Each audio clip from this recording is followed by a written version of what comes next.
We are about to embark on an immersive journey through the corridors of our minds. Stand by as we prepare for departure.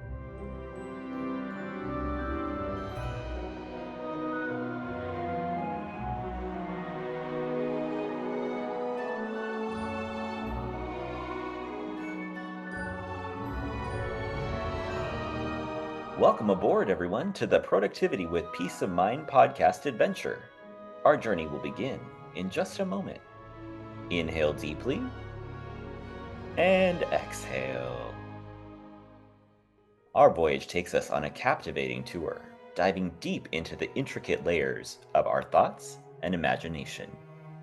Brace yourselves for the complexities of our evolution. For a safe and enjoyable journey, stay seated, secure your helmet and protective goggles, and keep hands, feet, and legs inside while the ride is moving. Now relax and enjoy.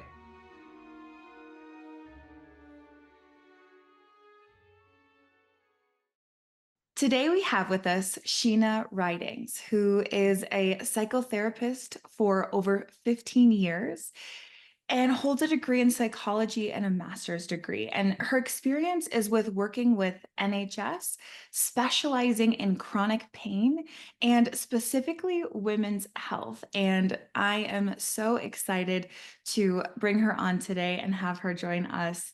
Her mother had her own journey with chronic pain as well, and her own struggles has had her own struggles with back pain since having her daughter as well. So Sheena, welcome. I am so excited to kind of dig into this mind-body connection with you today. Thank you so much for having me on today as well. Yeah, so a little bit about me. So lovely introduced me. Thank you so much. But yes, I'm Sheena. I have had over 15 years working in this area of mental health and psychology, but shockingly, over 20 years actually studying psychology. In fact, it's probably a Mhm. lot more than that now. Without admitting my age, of course. So I've always had this interest. But yeah, it all started actually back in doing my A levels, so like sort of post school. I don't know if you have that in the States, A levels, if it's the same sort of education system. So like college age, like 16, started doing psychology, studying. Obviously, like you said, I went to do my degree. And then yeah, I've always been interested in the area of sort of people and the human brain, and I've always had that interest. So yeah, I did my psychotherapy training, worked in the National Health Service for over 15 years. The last sort of 4 years, I have worked in a chronic pain management service. But prior to that was all working in sort of a very large mental health service that we have. So it's very been more specific that we've been having more specific chronic pain kind of over the last 4 years. Just in the pandemic is when I started, just after kind of went back from maternity after having my daughter. Um, but yeah, as you said, I've always had this. I'm a specialist now in chronic pain. I've always had this interest in the physical health and mental health, even when I was very, very first in my very first sort of job in mental health, where I worked on a mental health ward. I found it fascinating to see the interplay between physical health and mental health. And then over the years, my mom, who's now 65, I mean, I say over 20 years, she's actually had pain for about 25 years now. Um, there's been some sort of structural changes. She's got arthritis, and she's had loads of like input from pain management programs, loads of physio. She's had lots of like interventions, like injections, something called nerve denervation, which is where they burn the nerves off the bottom of the spine. And she's had loads of stuff happen. But the biggest sort of shift, and I guess is why she's my biggest inspiration, is when she saw a psychologist at the pain service. This was many years ago, right at the beginning of when I was even doing my sort of psychotherapy training. And I saw a huge shift in her. And at first, she said the same thing that I get my clients saying to me is like, I don't know why I'm coming to see you. My pain is in my body. And it's then having to explain, which I'll hopefully come to today. But she's had the same thing. But there was just a huge shift when she saw that psychologist in how her mindset shift, the way she accepted pain, the way she dealt with it, all these different changes that we saw in her from the psychologist. And of course, the physios, the consultants were all really important. But that was a really big shift. And then, of course, on top of that, as you said, and I had my daughter in 2019. So when I was pregnant with her, she's my second child, I injured my back. I was just bending it, just getting up on the floor, bending over, something like benign and minimal. But I hurt my back at the time, and it's just never been right since. It's something that I have to sort of battle on a daily basis, is managing it to make sure it doesn't have. I've had some pretty bad flare-ups, back spasms, so it's something that I've got that first-hand experience as well, that hopefully helps me sort of have that lived experience, as well as the other stuff that I have in terms of like the professional training. I have that lived experience, and my mum as well. So it's kind of, I have a lot of people around me who have health conditions and pain. So it's really important that I wanted to raise awareness and help people the way that my mum was helped. Yes, that's Right. beautiful. I think there's something so powerful about when you've been through it and you've lived it and you have that passion and that drive behind what you're doing. It makes it that much more meaningful. Yeah, absolutely. And I know there's kind of this idea out there from some people where, or a lot of us have heard maybe that, oh, it's all in your head or you're totally Mm, fine. When in reality, those of us who are dealing with chronic pain, it's actually very real pain, because the brain is signaling the pain just as it would if you were physically injured or structural. It's just neurological instead of structural, right? And so, how can someone start to understand that both receiving the validation of like, yes, this is real pain, and I can do something about it? Like, how can someone who's maybe been struggling with that for a long time or has been in and out of, doctor's offices or ERs or wherever they've been, being sent home without any answers, how can they start to understand what might be going on? So I think what you said about it being, it's not structural. So it sometimes can be easy to think about it a bit like a hardware and a software, like a computer program. So we have Yeah. our hardware, which is, our kind of our musculoskeletal, our bones and our muscles. And then we have our software, which is the kind of the signals and all everything that goes on inside. And when it becomes a chronic pain issue, it's more of a software problem than a hardware Mhm. problem. So I we love know that. that chronic pain, yeah, I think it's a really helpful way of understanding it. Yeah. There's still an issue there. It's just not structural anymore. And anything longer than 3 months, it's then classed as chronic pain, because anything under that time, if it's an acute injury, normal healing should have happened by that point. Yeah. Um, and I suppose where my interest lies, how our emotions, how our mental health impacts that as well. Um, and I often say it's a two-way street. Like, we don't have pain without our body, we don't have pain without our brain.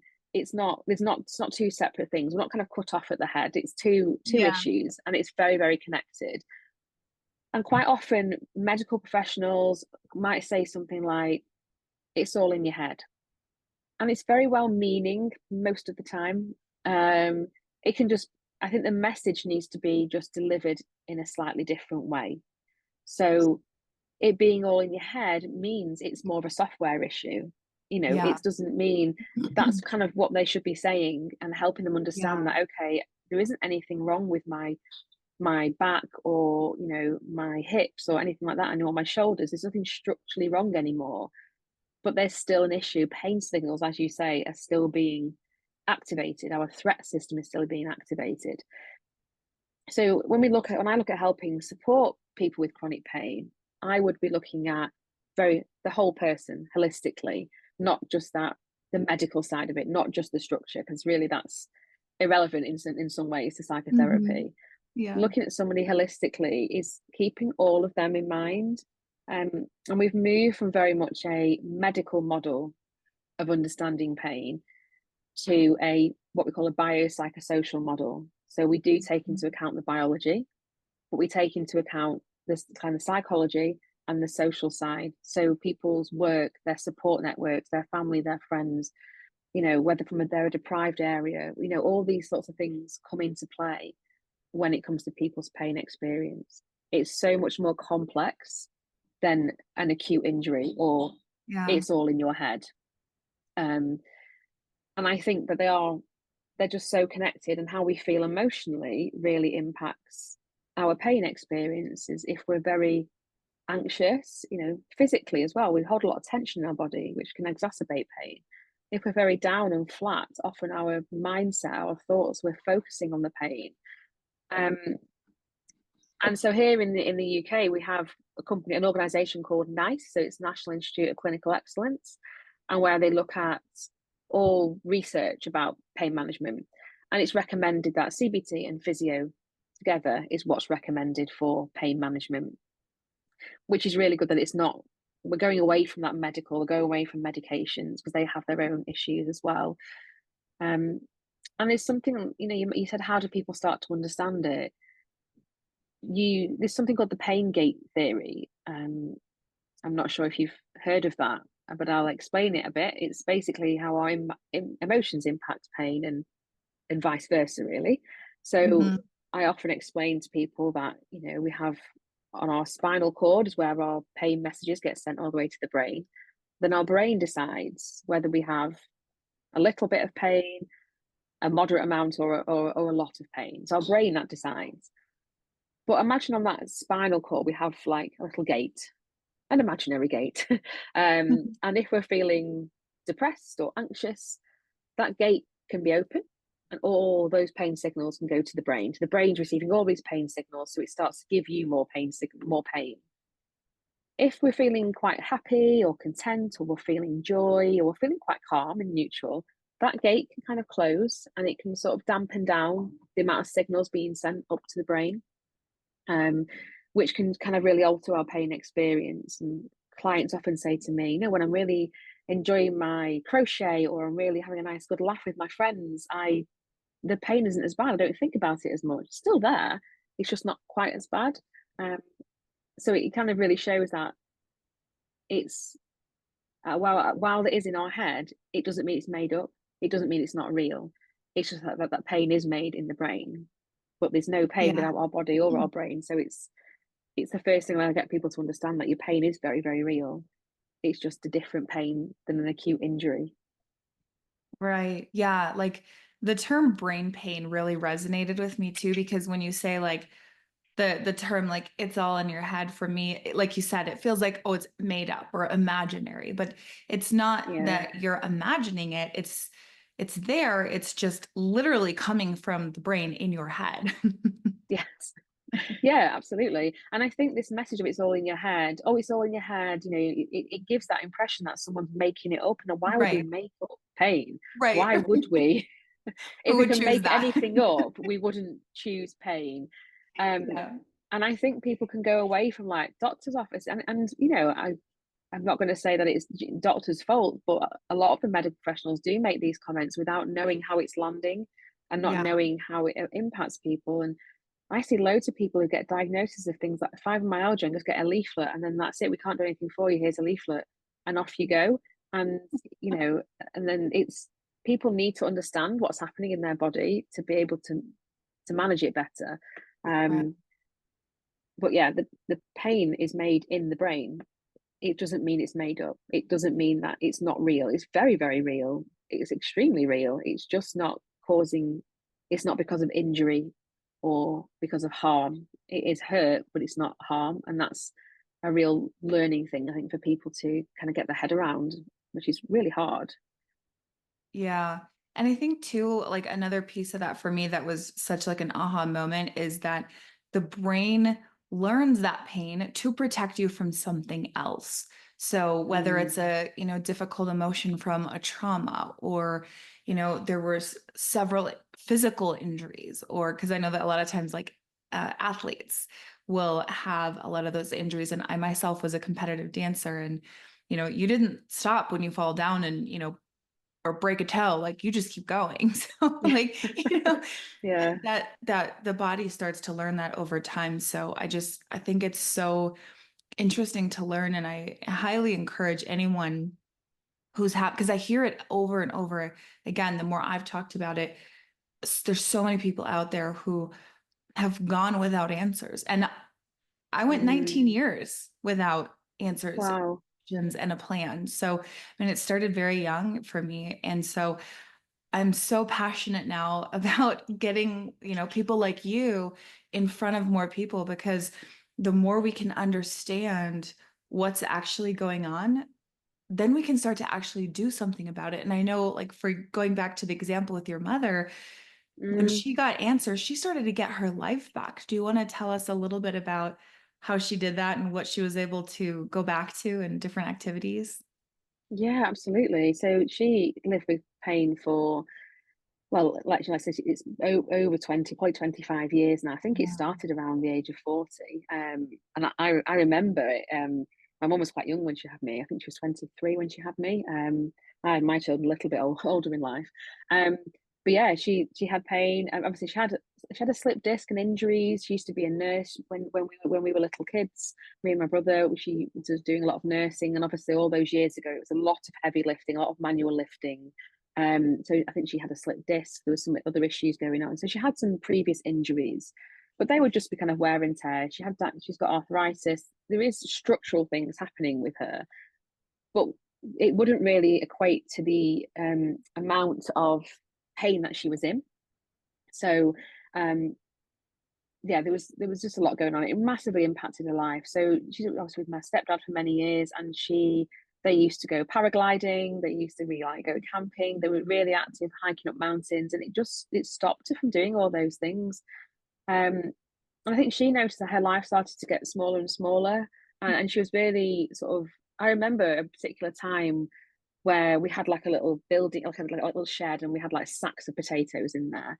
And I remember I saw her like dragging this like 20-kilogram sack of potatoes into the house. I said, what are you doing? And she just said, I won't let it beat me. And I think she was really fighting against her pain at that time. She was really fighting against it. And it was this, I won't be beaten, I won't let it beat me, I won't give in to it Yeah. mentality.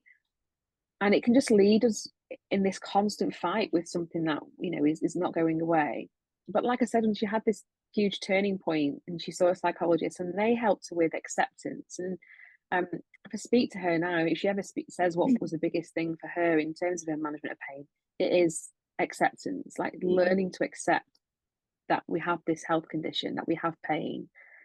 It's almost stopping the fight, and it's very different. It's not giving in, it's learning to live with it. That's the difference. It's learning to still live alongside it. um so she had this big part, this huge like transformation in how her mindset about her pain. She became more compassionate to herself. She was kinder to herself rather than beating herself up all the time. She began to understand her body, and that her, as she said, her body wasn't being mean to her. It was actually trying to look after her. It was actually trying to Yeah. alert her to something. And I think that was a Yeah. huge shift in her, that your body isn't being mean by making it being pain. It's actually just trying to protect you. I think when she saw that link, and then she started to work with all the health professionals and accepting it, she started to just shift her mindset about what she could do. And she started to still live in line with her values. And I think she stopped that for a period of time because she was almost mourning and grieving the life that she did have. And that's very valid, and that's Yeah. what we need to do. But she was almost stuck in that time. But she's completely changed now, and they still go on holiday. And they stopped paragliding because my stepdad's in his 70s as well. Like, we didn't want to be jumping off the side of mountains forever. Yeah. um, so they stopped things like that, but they still go on holiday, they go out for walks. She's got a flock of chickens in her garden, and she's got a little puppy. Um, she's living her life, she enjoys her life, she spends time with her friends, but she's just does different things. And as she says, I go on holiday, I'm just in more comfort. So she sees things positively, and she just sees it that she's still living her life and living in line with what she values, just in a different way. Doesn't mean less, it just means different. And it's really hard to get to that point, and it took her a long time to get to that point. Yeah.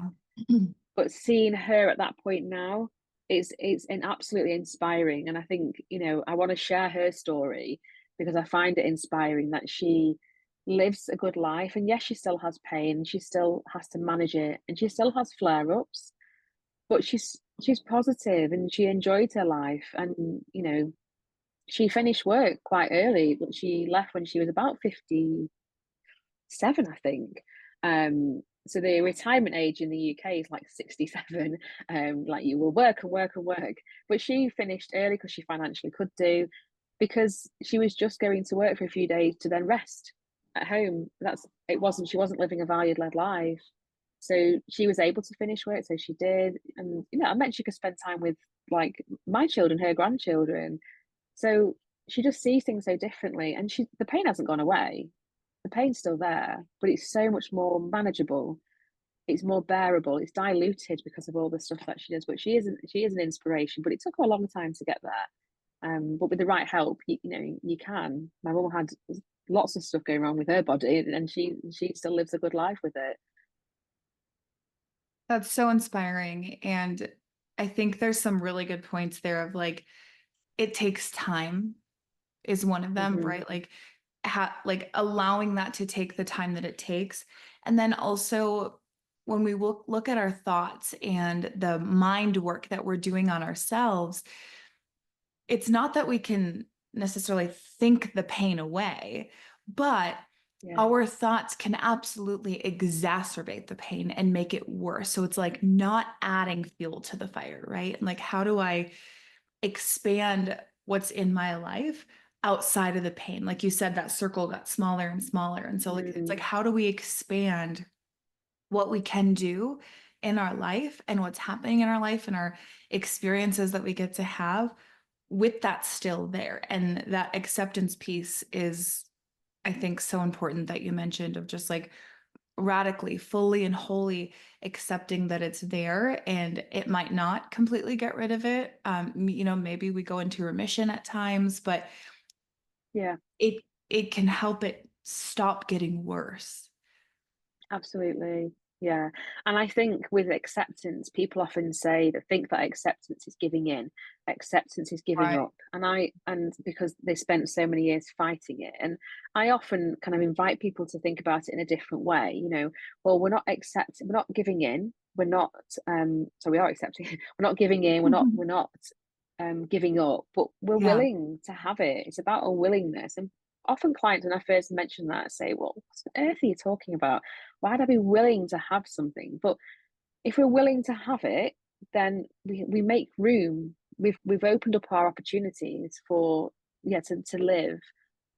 If we're accepting it, even just for a moment, that opens up, that opens up our eyes to something that's not focusing on the pain. Yeah, we can't think our pain away. You're absolutely right. But we can shift our mindset so that we can live well with it, live Yeah. alongside it. It's still there. We need to be willing to have it. We need to accept it and be okay with it being there. And I think a willingness is more like, I'm okay with this now. Like, I want to get to the point where I'm okay with my pain being here in my life. And once we get okay with that, we can then focus our attention on something that's more meaningful to us, what really connects to us, our values. Because we spend so long hating our body, hating our pain, wanting to get rid of it, that we're neglecting all the really important things in our life. So I think, yeah, you're absolutely right that our mindset and our thoughts about our pain can completely exacerbate it and make it worse, make it more unpredictable as well. Right, right, exactly.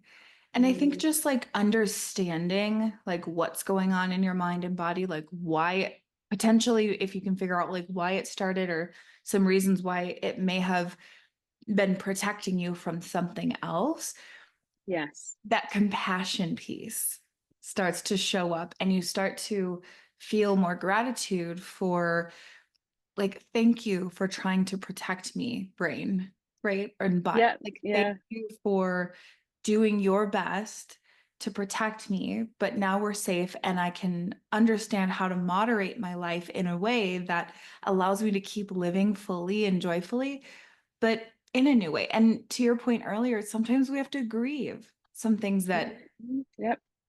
aren't anymore, or things we can't muscle through anymore, right? And so the grieving part is very valid, but then we do get to step into kind of this new level of joy. And I think it almost even gives you this extra gift of like living healthier and better than you ever would have Mm, without having some kind of obstacle like that to move beyond and move through.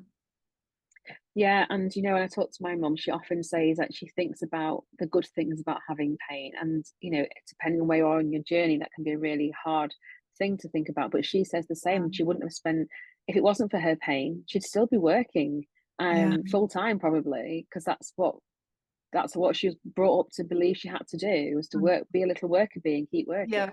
Yeah. And actually because of this, she's now been able to spend more time with her grandchildren. She's been a huge part of my children's life. I think she would have been anyway, because I'm very close to her, but more so because she's had more time to do that. She is really compassionate. She's a most compassionate person I've ever met anyway, but she's even more compassionate. And yeah, she looks at things like her diet and her exercise and movement, and she always makes sure she moves her body.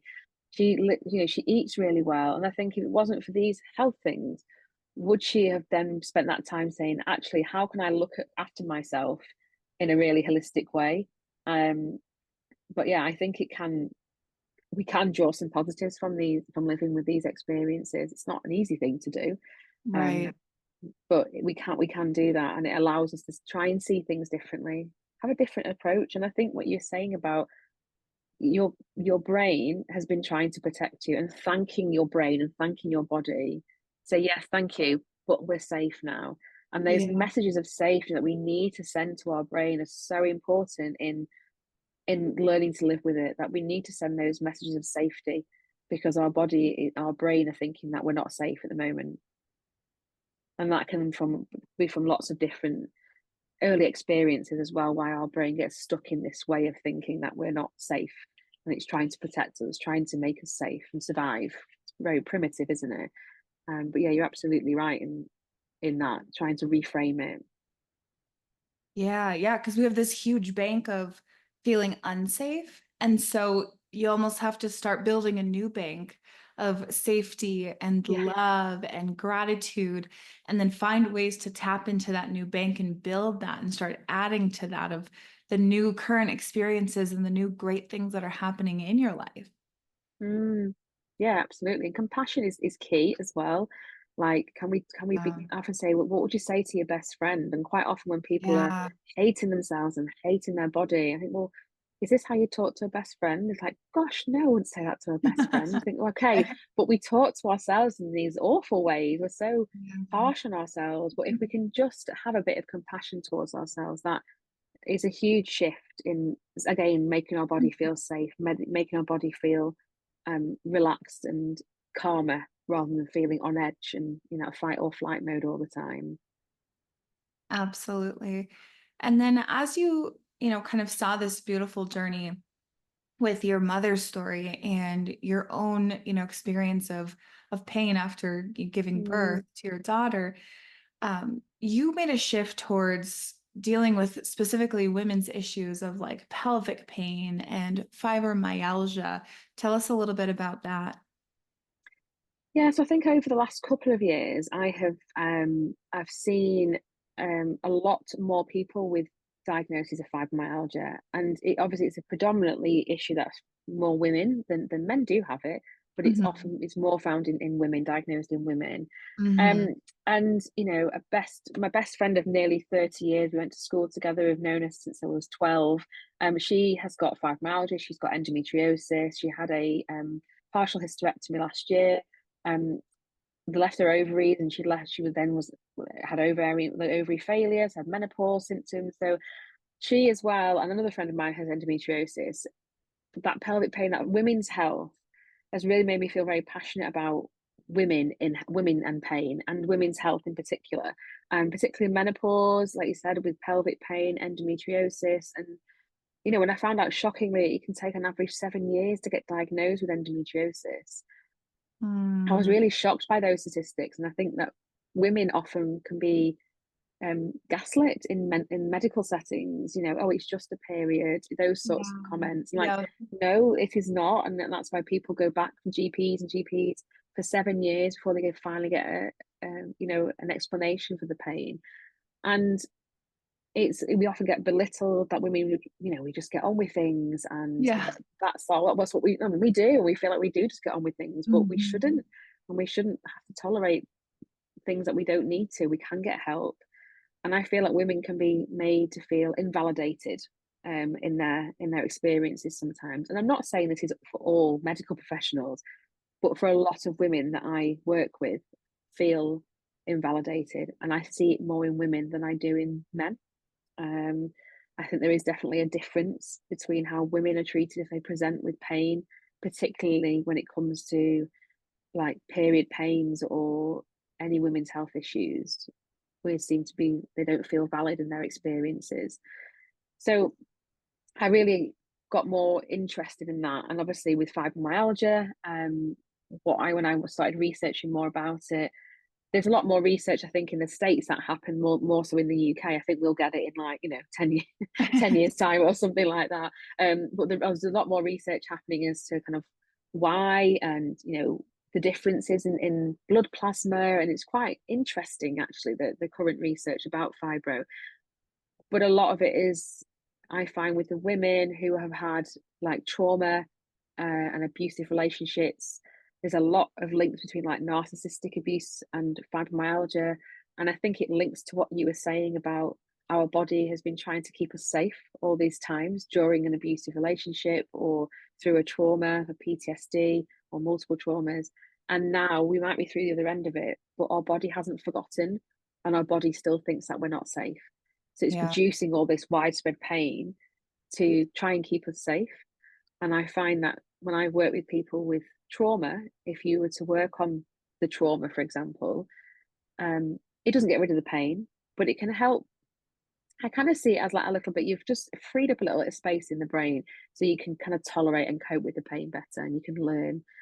But obviously a lot of who I see with fibro are women, but I find I'm particularly passionate about helping other women, particularly with things like fibro and menopause symptoms. Perimenopause comes into that as well, because it's just the gift that keeps on giving. And all the symptoms that overlap with fibro. Yeah. It's such a complex area, but that's probably why I've got more interest in that area, is because of my kind of friend and just people, the clients that I see. And I'd rather help people earlier in their journey rather than waiting 10, when you were 19 years, like, rather than waiting 7 decades, years later to get help, to get that earlier. Yeah. So it's having less of an impact on their lives, and they can learn about it and how to manage it a lot earlier in their journey rather than waiting so long. Absolutely. I completely agree. And that's why I think it's so important that we get messages like yours and others who are working in these fields out there so that people can start becoming aware of this and bringing it to their providers, or maybe building the right medical team for them to get solutions. And so what are some of your, top strategies for Mm. managing chronic pain and, dealing with some of those conditions? So I think one of the best tools you can have in your toolkit is pacing. I would probably talk to every single person about pacing, because our activity levels generally are not very helpful when we have pain. We can Yeah. either be underactive and avoiding of pain, but most people, especially women, do are doing too much. And we Yeah. get caught in this trap of like boom and bust. So it's when we have a day where our pain might be a little bit less on that day. So we get our to-do list done, we get everything done, we run around and we are overactive. And then we spend the next few days in kind of flare up, or Yeah. completely in exacerbated pain. Yes. And it's natural to want to do more on the days that pain is a little bit less, but we end up in this boom and bust cycle. And what we find over time is that people's rest periods are becoming longer and longer and longer when this carries on, Yeah. and the pain becomes worse. So I talk Mhm. about the boom and bust cycle and get people to identify their activity patterns. So pacing is about finding that balance. It's that kind of middle ground, really, um, where it's not doing too much, and we try and gain a bit of consistency. So pacing, using time and space. So time-based pacing, finding your baseline. Say if it was a walk, find what your baseline is before pain increases, and maybe have some breaks in there as well. Doing, if you wanted to, vacuum the whole house, then okay, do it, but add breaks in it. So it's pacing the activity, it's spacing the activity out. So we're not overdoing it, we're not doing too much. It's really tricky because your body might feel like you could do a little bit more, but we need to know that this is actually what I'm going to do today. Because if I do more tomorrow, I'm going to end up in probably a flare up or more pain. So pacing is really, really helpful. I think it's one of the best tools. Um, my other tool would be living in line with your values, or my tip, should I say, rather than a tool. So I talked a bit about my mum and how she likes adventure, she likes holidays, she likes the outdoors, and how she used to live in line with that. It was probably climbing mountains and flying off them and going on a camper van, in Europe. How she lives in line with that now is different. So there's a beautiful place called the Lake District in the north of England, and she goes there on holidays and she stays in nice lodges with a nice comfy bed. So she still does this. She goes for walks, but just a bit more flatter. She has her chickens and she goes outside and spends a lot of time outside in the garden with her flock. So she's still living in line with that value of adventure. It's just in a different way. So I'd always invite people to look at what your values are, what your passions are, what your hobbies are, what your interests are. What makes you you? And are you living in line with that at the minute? And if you're not, then can we move towards that? It might just be in a slightly different way. Um, that's the thing. So really identifying your values. If we're not living in line with our values, we can end up feeling a little bit of like a disconnect between us and our values. So it's important to try and kind of do that. Obviously, like mental health support, like therapy. Obviously, I'm going to be an advocate for therapy because I'm a therapist, but Yes. therapy can be really help, whether it's for anxiety, depression, whether it is for trauma. They can just free up some space to help you manage your pain. Our depression, anxiety impacts pain. So if we deal with that, we can lessen the impact of pain. Um, and I guess it's that education as well. I'd really, if people are struggling, I'd try and learn more about what's happening in your body, learning more about pain, that pain is real, like we talked about at the beginning. It's not made up, it's not imaginary. And you need to have that time to validate that. So learning about that and validating your own feelings is really important. Pain is very real. It's made by the brain, it doesn't mean that it's not real. So I think there's a couple of sort of tips, but also takeaway messages to start the journey of managing pain. I think those are probably my best ones. But there's a there's something called the spoon theory. Have you heard of that? I have, yes. Yeah. So I'll just explain it. You can look at it on but you don't look sick.com on a website, a lady who had lupus. And this gives us a really good way of managing pain. And this is about how we get to stop overdoing it on good days and stop having to do no activity on bad days by using the spoons. So kind of briefly, you might have sort of 12 spoons in a day, and each spoon is a certain amount of activity.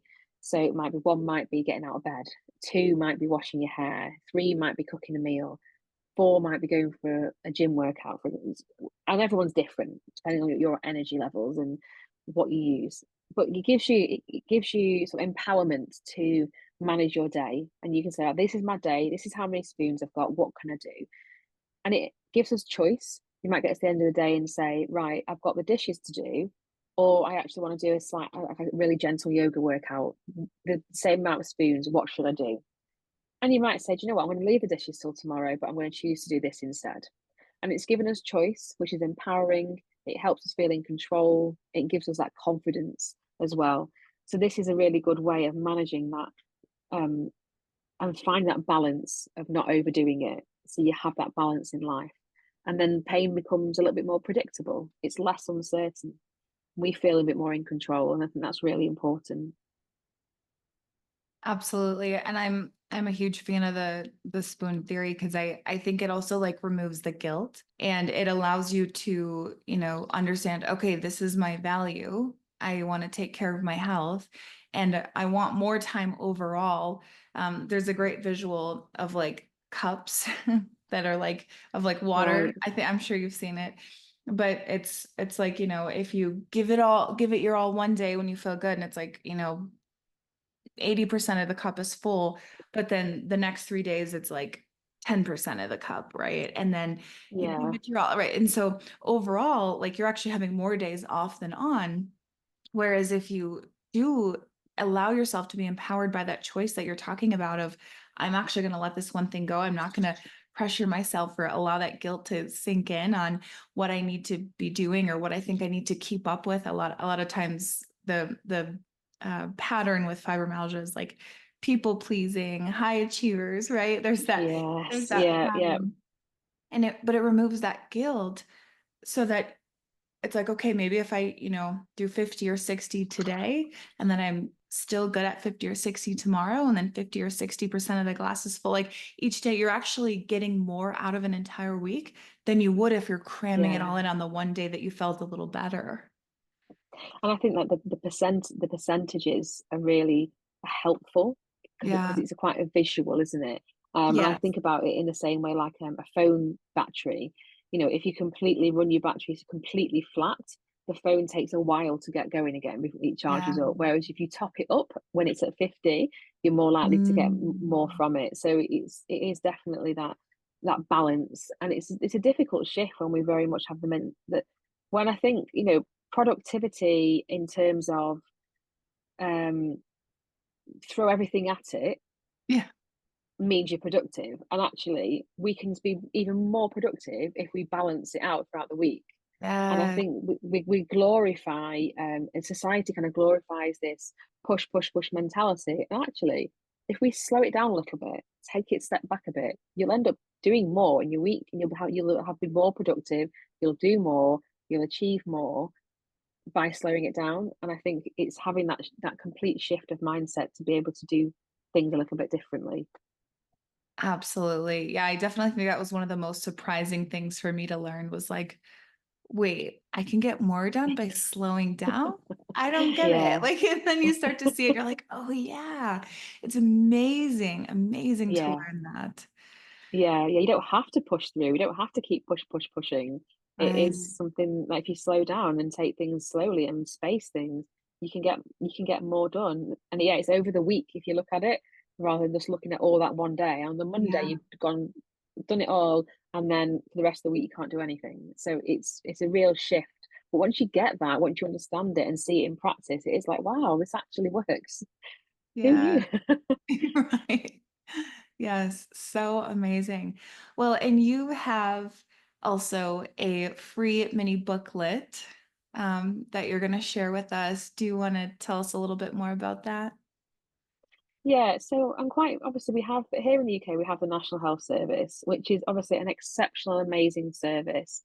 It is free in the respect of we can access it any time, but it is a prepaid service. We pay for it in our taxes.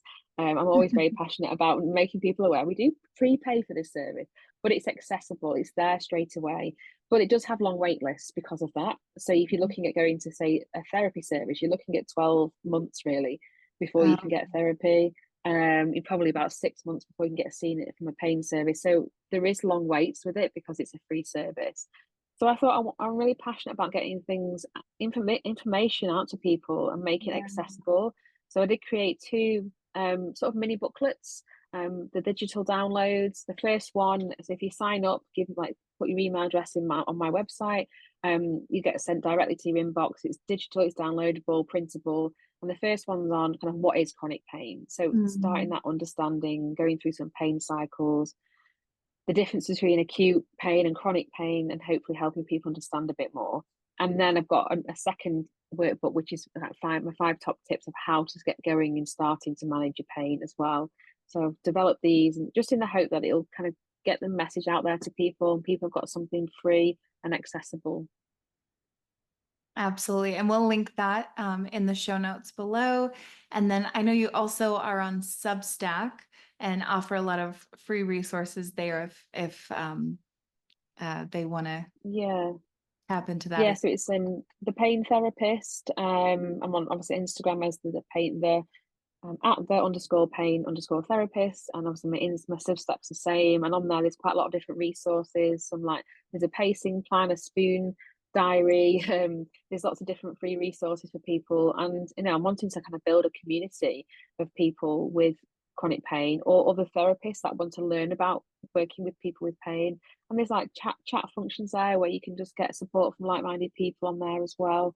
So there's lots to offer on there, lots of blog posts and things on there as well to read. Beautiful. Well, thank you so much for that. Thank you so much for, joining us today and really explaining why chronic pain doesn't mean life stops. It just means we might need to make some shifts, but it can still be in a meaningful and joyful and beautiful way. And you've really shown us how to do that and how to recognize what might be going on and the tools of how to get started. So thank you so much for sharing your wisdom with us today. No, I really enjoyed talking to you today. I feel like I could probably talk for another few hours actually. um, and yeah, I guess the last, I guess, final thing I wanted to sort of say was that, living with pain is, and the journey towards it is not an easy journey, but there is people out there, like myself or there's physio, there's people out there who can help and support. And the focus isn't about getting rid of the pain or eliminating pain, but it's, yeah, learning to live alongside it. And a final thing, really, what I think is that chronic pain or whatever health condition it is you've got, it doesn't mean that life stops, like you say. It means that, and also we're not our pain. We are not our health Mhm. condition. It is part Yes. of us. It doesn't define us and it isn't all Yes. of us, but it is part of us. And we can still live exactly as you said, a meaningful and valued led life just in a different way. It's no less, it's just different. And I think that's the kind of hopefully that takeaway message I'd love for people to get. Beautiful. Thank you so much. Thank you. Thank you for braving the inside of your mind with me. The better we understand ourselves, the more deeply we understand the world. And as our awareness grows, life just gets better and better. If you've enjoyed this episode, please take a moment to leave a review and share this with anyone else you think could benefit from listening. A quick reminder that the content shared in this podcast is for informational purposes only. I am not a licensed therapist, and the discussions here are not a substitute for professional advice. If you're dealing with a specific issue or need personalized guidance, please consult with a qualified professional. Your well-being is important, and this podcast is simply a platform for sharing insights and experiences. I appreciate you spending this time with me. Until next time.